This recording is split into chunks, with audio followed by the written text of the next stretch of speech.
Hello students, আজ আমি English গ্রামারের ফ্রেজ নিয়ে আলোচনা করব এবং ক্লসের সঙ্গে কি পার্থক্য তাও বলবো। What is phrase? ফ্রেজ কাকে বলে? না, যখন কোনো বাক্যে দুই বা ততোধিক শব্দ পাশাপাশি বসে একত্রে কোনো একটি পার্টস অফ স্পিচের কাজ করে, তখন ওই শব্দ সমষ্টিকে ফ্রেজ বলে।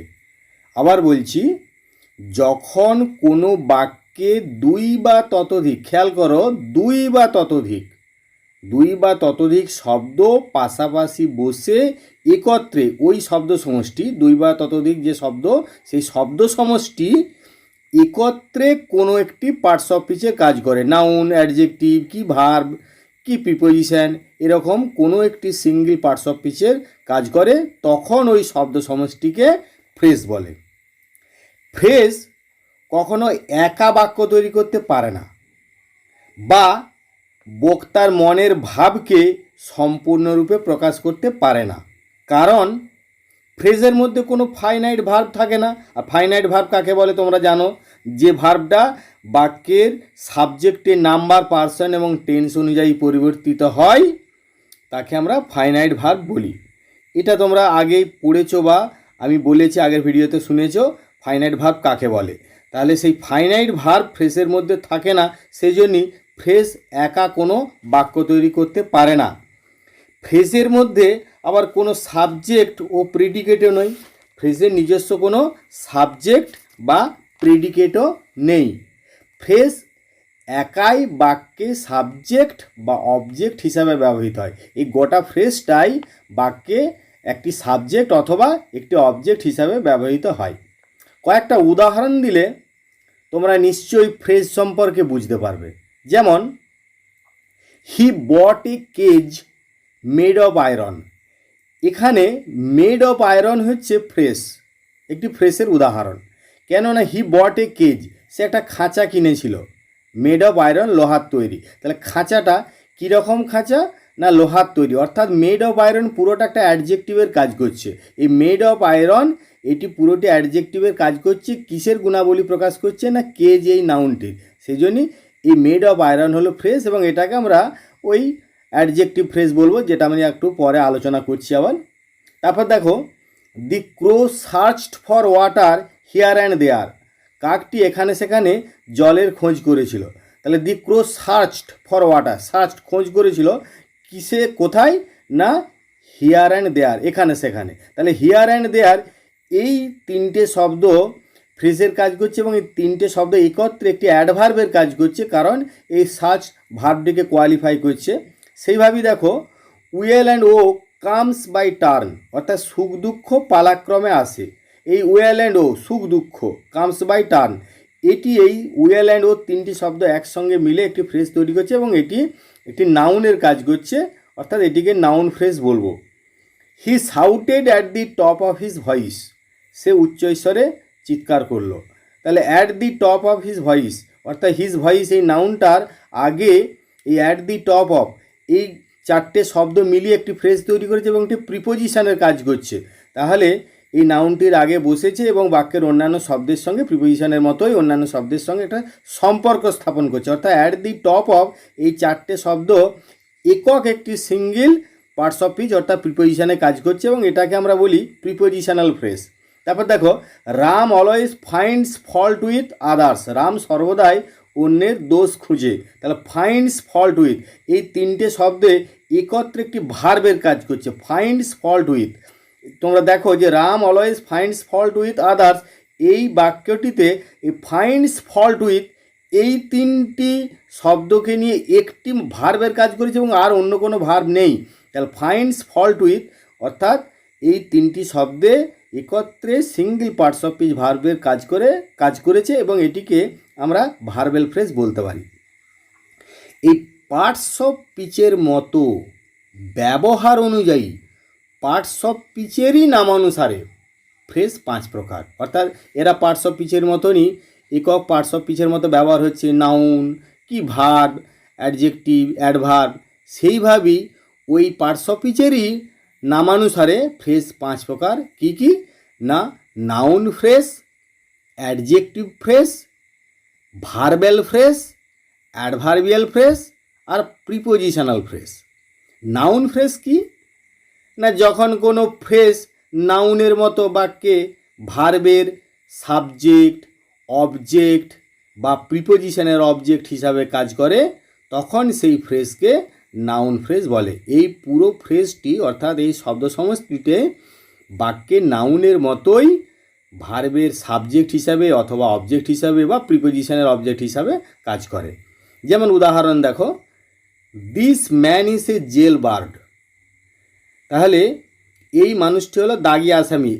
এই মানুষটি কি না জেল বার্ড।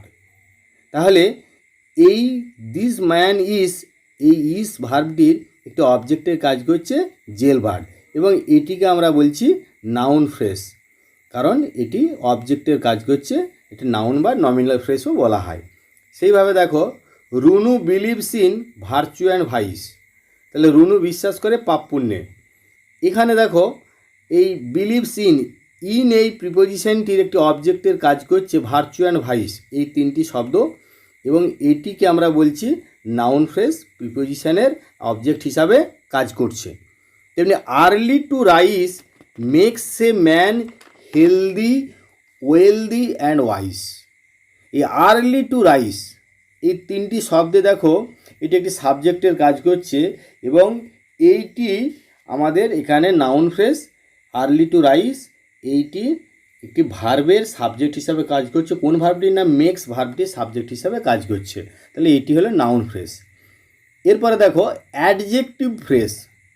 যে ফ্রেজ নাউন বা প্রোনাউনের দোষগুণ, অবস্থা, সংখ্যা, পরিমাণ ইত্যাদি বোঝায় তাকে অ্যাডজেক্টিভ ফ্রেজ বলে। তোমরা অ্যাডজেক্টিভ কাকে বলে অবশ্যই জানো। তাহলে সেই মতোই এই অ্যাডজেক্টিভের মতোই অ্যাডজেক্টিভ ফ্রেজটিও নাউন বা প্রোনাউনের দোষগুণ, অবস্থা, সংখ্যা, পরিমাণ ইত্যাদি বোঝাবে। যেমন উদাহরণটা দেখো, there is no hard and fast rule in this case. এই কেসে বা এই ক্ষেত্রে কোনো বাঁধা ধরা নিয়ম নাই। অর্থাৎ এই যে রুল, নিয়ম, নাউন, এর গুণাবলীটা কি প্রকাশ করছে না হার্ড অ্যান্ড ফাস্ট, বাঁধা ধরা। তাহলে হার্ড অ্যান্ড ফাস্ট এই তিনটে শব্দ হচ্ছে একটি ফ্রেজ এবং এটি হচ্ছে অ্যাডজেক্টিভ ফ্রেজ। সেইভাবে দেখো, he lives in a house made of wood. সে কাঠের বাড়িতে বাস করে। তাহলে he lives in a house, সে একটি বাড়িতে বাস করে। বাড়িটা কিসের তৈরি না made of would.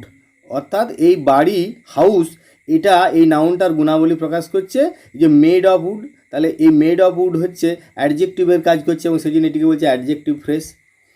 I saw the boy with curly hair. আমি সেই কচকানা চুলের ছেলেটিকে দেখলাম। অর্থাৎ আমি ছেলেটিকে দেখলাম। কোন ছেলেটি বা কীরকম ছেলেটি না উইথ কার্লি হেয়ার, যার কার্লি হেয়ার রয়েছে।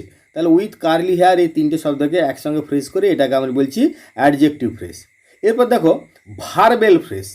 ভার্বেল ফ্রেজ কি না ভার্বের মতোই যে ফ্রেজটি কোনো কাজ করাকে বোঝাবে, যে ফ্রেজটি ভার্বের মতোই কোনো কাজ করাকে বোঝাবে তাকে ভার্বেল ফ্রেজ বলবো।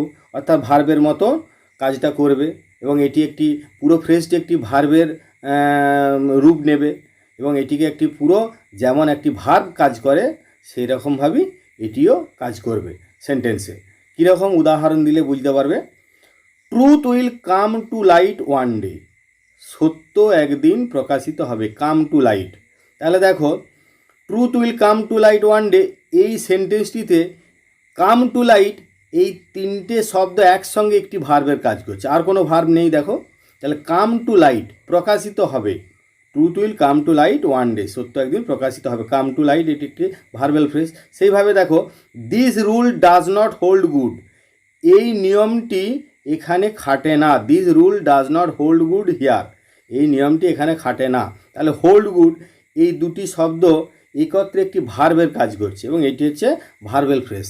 Ram always tries to fight Sai of bad company. Ram সর্বদাই চেষ্টা করে অসৎ সঙ্গ এড়িয়ে যেতে। ফাইট সাই অফ এই তিনটি শব্দের একসঙ্গে মানে হচ্ছে এড়িয়ে যাওয়া এবং এটি ভার্বের কাজ করছে এবং এটি একটি এখানে নন ফাইনাইট ভার্বের কাজ করছে অবশ্য।